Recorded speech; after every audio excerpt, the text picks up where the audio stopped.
ओम धन्वंतरे नमः। जैसे कि आपको पता है, all India Ayurveda PG entrance test 2023 जुलाई 31 को होने वाला है। तो उसके लिए अराउंड 30 डेज बाकी है और हम कह सकते हैं कि 4 वीक्स। अभी हम जानेंगे what should be our strategy to be successful in all India Ayurveda PG entrance test 2023। 31 जुलाई को एग्ज़ाम है, ओनली 30 डेज रह गया है। तो इसलिए बहुत ज़्यादा सबसे पहला चीज़ जो होता है वो स्ट्रेस हो जाता है, और वो स्ट्रेस हमारे और हमारे सक्सेस के बीच एक सबसे बड़ा बैरियर बन जाता है। तो हमको ऐसा नहीं करना है। अगर हम स्ट्रेस लेते हैं तो स्ट्रेस की वजह से वात और पित्त की वृद्धि होती है। वात पित्त प्लस रजो इक्वल्स टू भ्रम, यानी हमको हर एक जो पढ़ा हुआ चीज़ भी उसमें हमको कन्फ्यूजन होगा और हमारा परफॉर्मेंस हमारा एक्सपेक्टेशन के को रीच नहीं कर सकता। दूसरा जो नुकसान होती है तो वो है वात पित्त के कारण निद्रानाश होती है। तो रात को नहीं सोएंगे, दिन में सोएंगे, और दिन में सोने से और भी ज़्यादा दिक्कत होगी। और अगर एग्ज़ाम से पहले दिन, सपोज 31 को एग्ज़ाम है और अगर 29 और 30 हमको रात को नींद नहीं आई, तो ये तो 100% कन्फर्म है कि पेपर खराब होगा और लास्टली हमको मिलेगा क्या? फेलुअर। तो इसलिए हमको क्या करना है? हमको स्ट्रेस से दूर रहना है। ठीक है, तो स्ट्रेस रिलीज करना है, हमको रिलैक्स होना है, और तभी जाके हमारा पढ़ाई भी अच्छा होगा, हम पढ़ाई को एंजॉय भी कर पाएंगे और सक्सेसफुल भी हो पाएंगे। What should be your plan of preparation? सबसे पहला काम जो आपको करना है वो है early to bed and early to rise makes a man healthy, wealthy and wise. आपको सम जागरण और स्वप्न करना है, जो कि आचार्य चरक ने आपको आचार रसायन में ऑलरेडी वर्णन कर रखे। तो आपको रात को समय पे सो जाना है और सुबह समय पे उठ जाना है। अगर आप रात को 12-1 बजे तक आप जागते हैं, फिर दिन में 10 बजे आप उठते हैं, तो उससे आपको क्या नुकसान होगा? रात्रि जागरण करने से वात पित्त के प्रकोप होता है, और उसके साथ अगर रजो बढ़ जाता है तो भ्रम होगा। अगर हम दिवा स्वप्न करते हैं तो उससे सर्वदोष प्रकोप होगा, और सर्वदोष प्रकोप का अर्थ हुआ त्रिदोष प्लस रजो और तम, और ये दोनों चीज मिल जाते हैं तो हमको फेलुअर ही मिलेगा। तो इससे हमको दूर रहना है। हमको रात को समय पे सो जाना है और सुबह समय पे उठ जाना है। उठने के बाद सबसे पहला कर्म जो हमको करना है वो है बाथ एंड मेडिटेशन। हमको स्नान कर लेना है तुरंत, और उसके बाद थोड़ा सा प्राणायाम का अभ्यास करना है। इससे क्या होगा? स्नान जो है आप खुद पढ़ते हो, पवित्रम पुष्यम आयुष्यम श्रम स्वेद मलापहम शरीरे बलसंधानम स्नानम ऊर्जास्करम परम। तो आपका अग्नि भी रिपन होगा। अष्टांग हृदय और सुसंहिता बोलते हैं कि स्नान से अग्नि रिपन होता है। तो अग्नि भी रिपन होगा, आपको एनर्जेटिक फीलिंग भी आएगा, और सबसे बड़ा चीज जो होगा वो होगा ऊर्जा का वर्धन होगा और इंद्रिय विबोधन होगा, जो कि हमारे लिए चाहिए। तो सुबह उठते ही सबसे पहले आपको स्नान करना है। उसके बाद आपको सुबह और शाम, अभी जो मैं आपको रूटीन बताऊंगी पढ़ाई का, जो शेड्यूल आपको बताऊंगी, तो उसमें भी एक समय मैंने रखा हूँ प्राणायाम के लिए सायंकाल में। तो सुबह स्नान करने के बाद प्राणायाम करना है और सायंकाल में भी आपको प्राणायाम करना है। उससे क्या होता है? उससे आपका कंसंट्रेशन डेवलप करता है, आपके अंदर पॉजिटिव थॉट्स आते हैं। आपको ये नहीं लगता कि मेरा नहीं होगा, मेरा नहीं होगा तो क्या होगा, मेरा होगा क्या। तो ये सब चीज़ आपको टच नहीं करेगा। This is called positive thinking.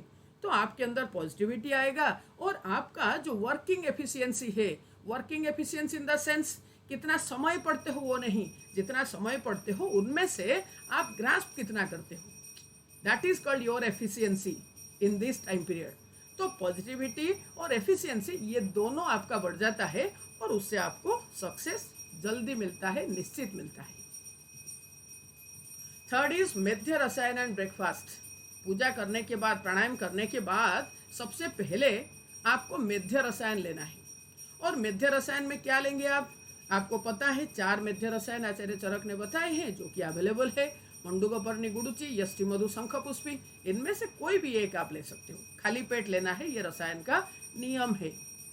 और उसके बाद थोड़ी समय आप छोड़ के आपको लघु संतर्पण आहार लेना है। यहाँ पर मैं आपको एक चीज़ कहना चाहूँगी कि आपका इस टाइम पीरियड में ये जो 30 डेज का है, तो इसके अंदर आपको बिल्कुल भी फुल डाइट नहीं लेना है। आपको स्प्लिटेड मील्स लेना है, जिसमें कि लघु आहार रहेगा, संतर्पण आहार रहेगा। ऐसे करके आप दिन में 2 बार आपको भोजन करना चाहिए, लेकिन ये जो प्रिपरेशन का टाइम है इसमें आपको 4 बार भोजन करना है। छोटे छोटे मील्स आप 4 बार लो। उससे क्या होगा ना, उससे आप जो पढ़ोगे ना तो उसमें कंफ्यूजन नहीं होगा। आप अगर खाली पेट पढ़ते हो तो वहाँ वो भी भ्रम का कारण होता है। आप जब नववेगान धारणी अध्याय पढ़ते हो तो वहाँ पर पढ़ते हो अंगमर्द अरुचि भ्रम, तो भ्रम वाले स्थिति में जो पढ़ाई होती है तो वो कभी आपको सक्सेस दिलाने में सहायक नहीं होता। तो इसलिए आपको स्नान करने के बाद, प्राणायाम करने के बाद, मेध्य रसायन लेने के बाद आपको हल्का फुल्का कुछ अच्छा हेल्दी डाइट कुछ लेना है।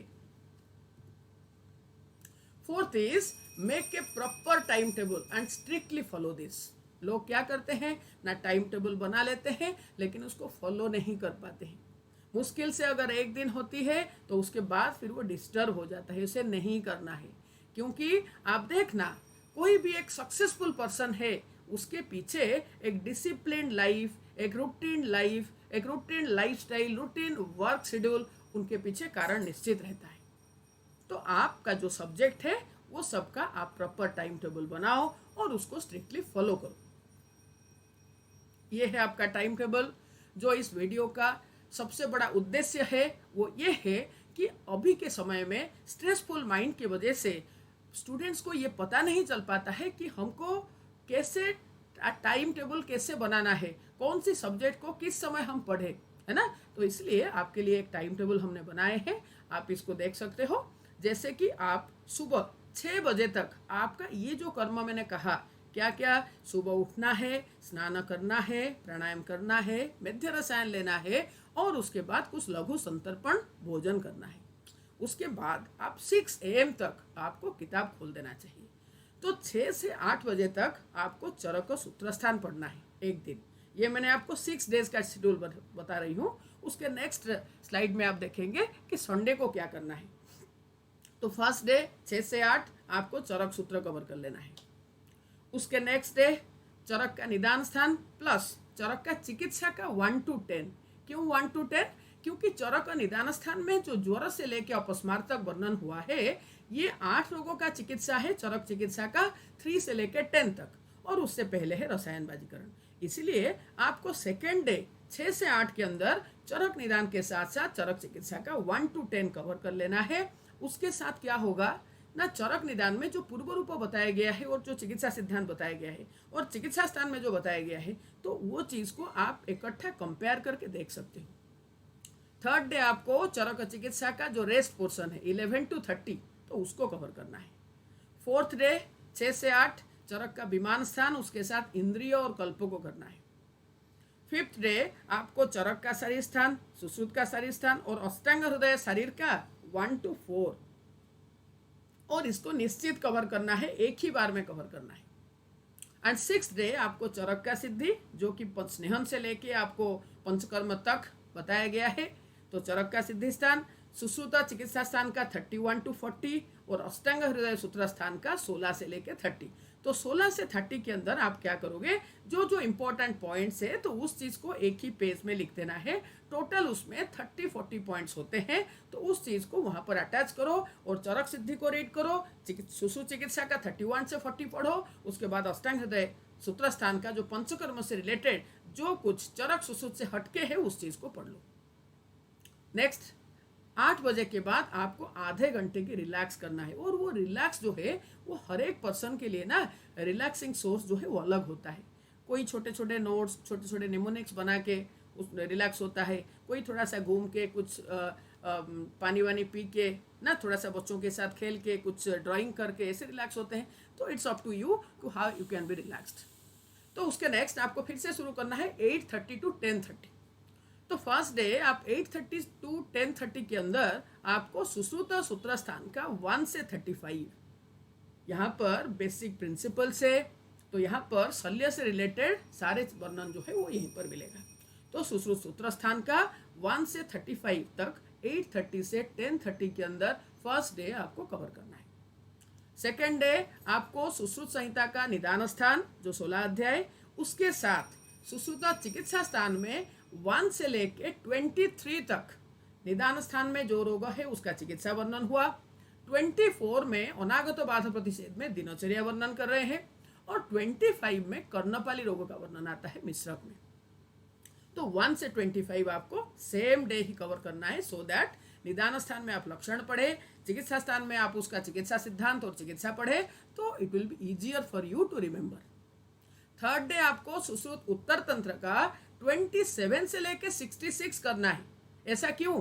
क्योंकि उसी दिन आप मॉर्निंग में चरक चिकित्सा 11 to 30 पढ़े हो, सुश्रुत उत्तर तंत्र में 39, यहाँ पर 27 नहीं होगा, यहाँ पर 39 to 66 है, ठीक है। तो 39 to 66 आपको कवर करना है, क्योंकि वही है काय चिकित्सा पोर्शन। और उसी के अंदर लास्ट 4 चैप्टर्स जो है वो तंत्रभूषण रहा, उसमें ऋतुचर्या आदि है, तो लेकिन फिर भी आप उसी दिन ही उसको कवर कर लेना। फोर्थ डे आप करोगे सुबह 8:30 से 10:30 के अंदर सुश्रुत का कल्पस्थान, जो विषय के बारे में वर्णन हुआ, उसी के साथ ही चरक चिकित्सा का चैप्टर नंबर 23, और उसी के साथ अष्टांग हृदय का उत्तर स्थान में जो 3-4 अध्याय उन्होंने विषय के बारे में वर्णन किए हैं, जैसे कि आप वहां पर पढ़ेंगे तो आपको सर्प के जो प्रकोप काल वगैरह वगैरह, इसमें थोड़ा सा डिफरेंस मिलेगा, है ना। सर्पदंशन का भेद, तो थोड़ा बहुत डिफरेंस मिलेगा, उसको भी उसी दिन ही कवर कर लेना, so that you can differentiate easily what Sushruta has told, what Charak has told, ये सब चीज़ आपको उसी समय आप कंफर्म हो जाओगे। फिफ्थ डे 8:30 से 10:30 के बीच आपको सालाक्य कवर कर लेना है, जो कि सुश्रुत संहिता का उत्तर तंत्र का 1 से लेके 27 के अंदर है। और 6th डे आपको सुश्रुत सूत्र का जो बाकी पोर्शन था, द्रव्य गुण वाला पोर्शन था 36 से 46, उसको कवर करना है।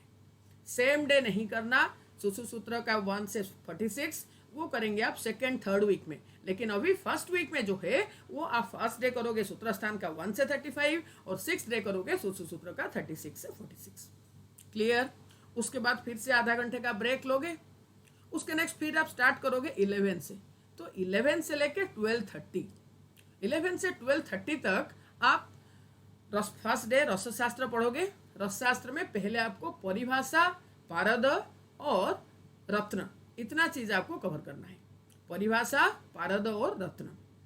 सेकेंड डे आप द्रव्य गुण पढ़ोगे, द्रव्य गुण इन द सेंस ड्रग्स, उसका साइंटिफिक नेम, उसका फैमिली, उसका केमिकल कंपोजिशन, उसके सिनोनिम्स, इतने चीज आप कवर करोगे सेकेंड डे। थर्ड डे रसशास्त्र का रेस्ट पोर्शन, लाइक महारस, उपरस, साधारण रस, धातु, ये सारे आप रसशास्त्र का देखोगे थर्ड डे।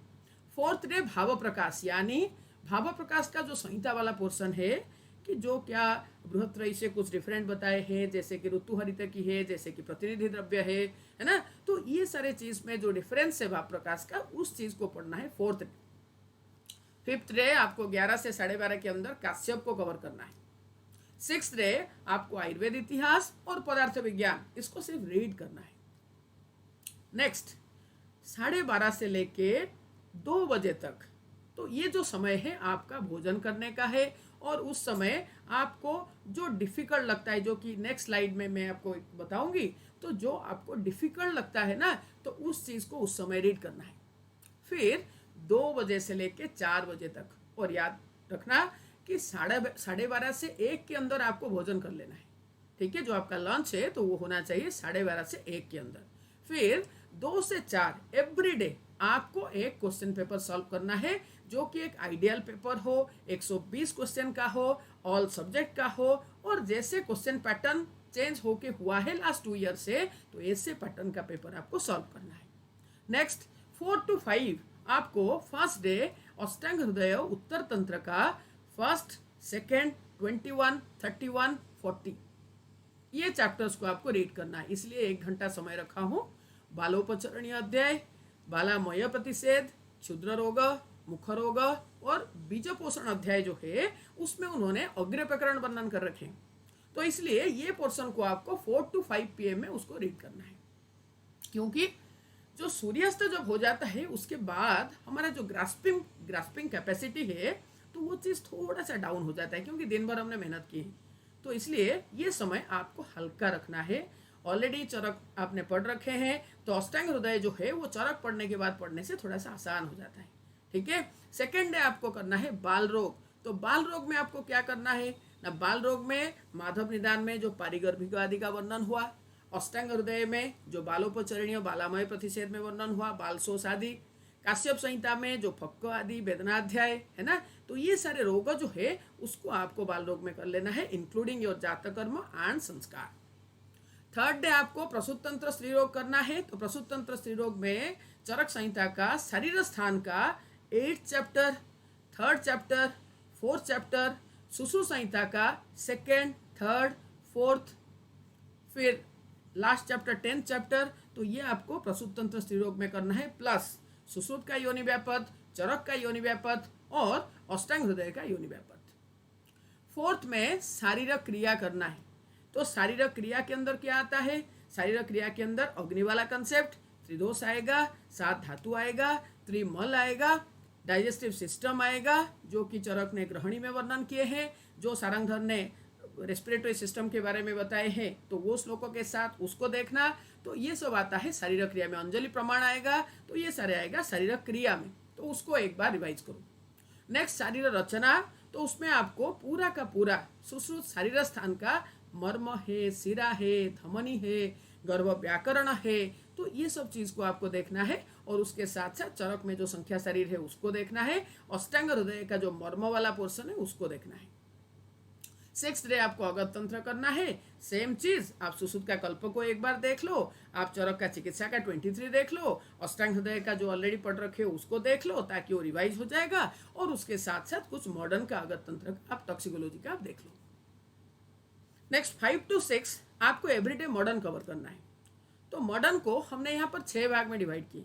तो फर्स्ट डे आप एनाटॉमी देखो, सेकेंड डे आप फिजियो देखो, थर्ड डे आप फार्माकोलॉजी देखो, 4th डे आप सर्जरी देखो, उसके साथ आई वाला पार्ट भी देख सकते हो अगर टाइम होती है तो। 5th डे आप पैथोलॉजी और एसपीएम को देखो, और 6th डे पेडियाट्रिक्स, गाइनिक और ईएनटी। ये छोटे छोटे टॉपिक्स है, तो ये तीनों को एक ही दिन में रखें।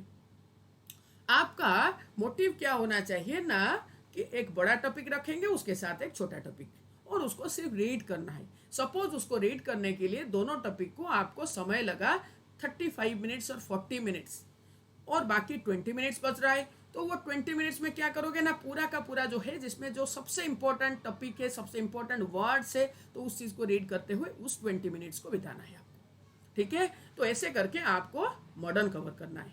फिर 6 से लेके 6:30 तक रिलैक्स होना है। फिर से आप स्टार्ट करोगे जो आपका अंतिम चरण है एक दिन का, तो उसमें आप 6:30 से लेके 8:30 तक पढ़ोगे, और उसमें फर्स्ट डे अष्टांग हृदय सूत्र करोगे, सेकेंड डे स्वस्थ वृत्त करोगे। स्वस्थ वृत्त का आपको देखना है मेनली त्रयो उपस्तंभ से रिलेटेड एवरीथिंग, योग से रिलेटेड एवरीथिंग, और दिनचर्या ऋतुचर्या, इतने चीज को आपको स्वस्थ वृत्त से देखना है, जो आप संहिता से भी देखोगे, प्लस जो आपका स्वस्थ वृत्त वाला बुक है तो वहां से आप योग वाला पोर्शन को अच्छे से देखना, क्योंकि आजकल योग को बहुत ज्यादा प्रमोट किया जा रहा है, और आहार को, है ना। 3rd डे आपको देखना है माधव निदान। तो माधव निदान में आपको ऐसा नहीं है कि इतने मोटे मोटे 2 किताब लाके उसको कवर करने की कोशिश करोगे, ऐसा नहीं है।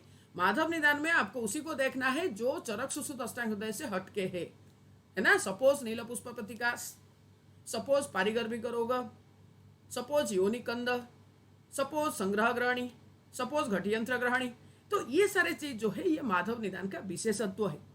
सपोज क्षुद्र रोग में जब माधव वर्णन करे, सबसे अंतिम क्षुद्र रोग जो है ना वो है सुकर दंष्ट्रक, तो ये उनका स्पेशलिटी है। तो ऐसे उनका जो स्पेशल पॉइंट्स है, जो उनका स्पेशल कंट्रीब्यूशन है, उसी को ही देखना है। 4th डे आपको सारंगधर देखना है। सारंगधर को भी आप परिभाषा को एक दिन देखो, मध्यम खंड और उत्तर खंड जो है उसको आप एक दिन देखो। एक दिन क्या, मतलब आप ये लगा लो कि 45 मिनट्स आप दोगे परिभाषा को, 45 मिनट्स दोगे बाकी चीजों को। नेक्स्ट आता है 5th डे, जिस दिन आप भेल हरित योग रत्नाकर चक्रदत्त का जो स्पेशल कंट्रीब्यूशन है, उसी चीज को सिर्फ देखना है। सपोज चक्रदत्त के अनुसार आमवाद का चिकित्सा सूत्र क्या है ना। सपोज भेल संहिता के अनुसार 10 प्राणायतन क्या है। सपोज भेल संहिता के अनुसार आलोचक पित्त का स्थान क्या है, मन का अधिष्ठान क्या है। तो ये सारी चीज जो है वो भेल का मौलिक अवदान है, तो उसको देखना है। ऐसे ही हरित का पांडु 8 प्रकार के हैं। हरित संहिता जो है वहां पर स्त्री रोग प्रसूत तंत्र जो है उसको भी ध्यान दिया गया है, तो उसके बारे में जो इंपॉर्टेंट पॉइंट्स है उसको देखना है। ऋतु के अनुसार दही का जो गुण है वो हरित ने बताए हैं। है ना। तो योग रत्नाकर भी ऐसे वहाँ से जो स्पेशल पॉइंट्स है उनका उसी को ही रीड करना है, पूरा पूरा संहिता को रीड करने की रटने की कोई आवश्यकता नहीं।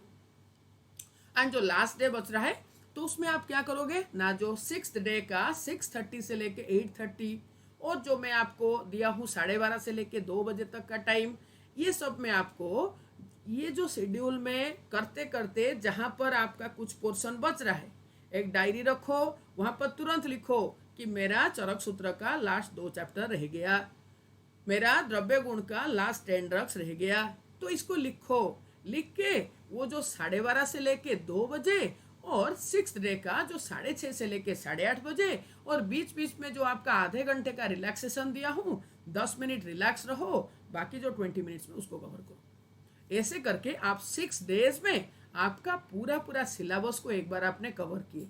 तो उसके नेक्स्ट आप संडे को क्या करोगे, 7वें दिन को क्या करोगे, टाइम तो वेस्ट कर नहीं सकते, तो that day will be special day for you. Why? Sunday और 7th day will be the day for 100 points, which is the only division done by Ayurshore Ayurved Academy।